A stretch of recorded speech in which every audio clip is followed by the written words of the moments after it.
అసలు జనాలది తప్ప, హీరోలది తప్ప, సినిమా వాళ్ళది తప్ప, కొన్ని ప్రశ్నలకు ఇంకా ఆన్సర్స్ మనమే ఆలోచన చేయాలేమో. పుష్ప 2 క్రేజ్ మనం చూస్తూనే ఉన్నాం ఏ స్థాయిలో ఉందో. ఆ టికెట్ల మీద అయితే సోషల్ మీడియా మొత్తం రాదంతం జరుగుతుంది. మల్టీప్లెక్స్లల్లా ఆ టాప్ లెవెల్లో బాల్కనీ సీట్లు అంటారు కదా, ఆ సీట్లు నేనెవరో షేర్ చేసిండ్రు స్క్రీన్ షాట్, దీని మీద ఓ వార్త చేయండి అని. 2800 రూపాయలంట. చేద్దాం అనుకున్నా కానీ అంత డాష్ ఉన్నోడే దానికి పోతాడు. 2800 పెట్టి సినిమాకి పోయేంత ఏముంటుందో అయితే నాకైతే, అంటే నేను కొంచెం సినిమా లవర్ని, సినిమా పిచ్చోని అయితే కాదు, సినిమాలు చూస్తాను కానీ మరి ఇంత క్రేజీలో పోయి ఆ లొలీలో పోయి ఆ చూసేటువంటి అంత ఇంట్రెస్ట్ అయితే ఏముండదు. అందరు అట్లే ఉండాలి అంటలేను, ఎందుకంటే అందరం అట్లే ఉంటే ఆడ కొన్ని వేల మంది, లక్షల మంది కూడా బతకాలే అనేటోళ్ళు అయితే ఉంటారు.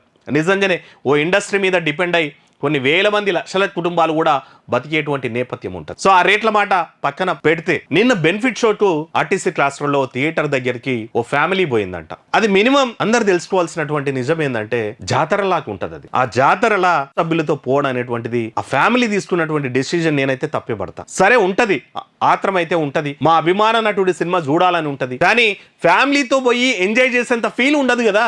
ఇంట్లో పిల్లలు అడగొచ్చు, అల్లు అర్జున్ ఫ్యాన్ నానా, నేను బన్నీ ఫ్యాన్ నానా, ఈ రోజు బోధం నానా అని ప్రెషర్ పెట్టొచ్చు, కానీ అట్లాంటి దాంట్లో పోయి రిస్క్ తీసుకోవడం అవసరమా? నేను అట్లే ఆర్టీసీ క్లాస్ రూమ్ లో థియేటర్ దగ్గర బన్నీ వస్తున్నాడు, ఆ బెనిఫిట్ షో ఉందని చెప్పేసి ఒక్కసారి ఇవ్వబడ్డారంట.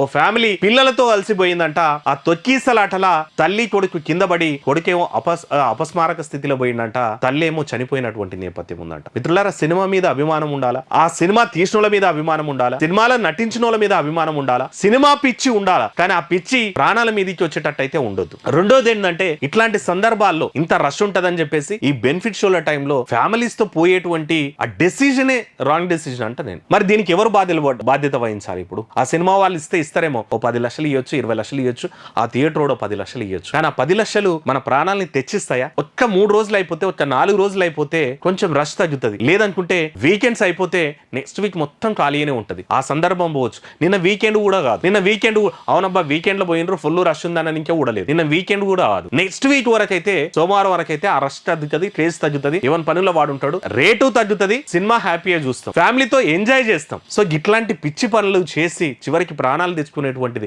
పాపం ఆ తల్లి బిడ్డ ఆ తొక్కీసలాటలా, ఈవెన్ ఆ తీసుకుపోయిన భర్త అయినా సరే ఎట్లా తీసుకుపోయినా నాకైతే అర్థం కాలే. ఆ తొక్కీసలాటల పడి చనిపోయినరంట. కొంచెం జాగ్రత్తగా ఉండండి. వాళ్ళు కాంపెన్సేషన్ ఇస్తారేమో కానీ మన కుటుంబాన్ని అయితే నిలబెట్టలేదు. కాబట్టి మిత్రులారా, ఇట్లాంటి పిచ్చి పనులకు దూరంగా ఉంటే బెటర్ అని అయితే నేను అడ్వైజ్ చేస్తున్నాను.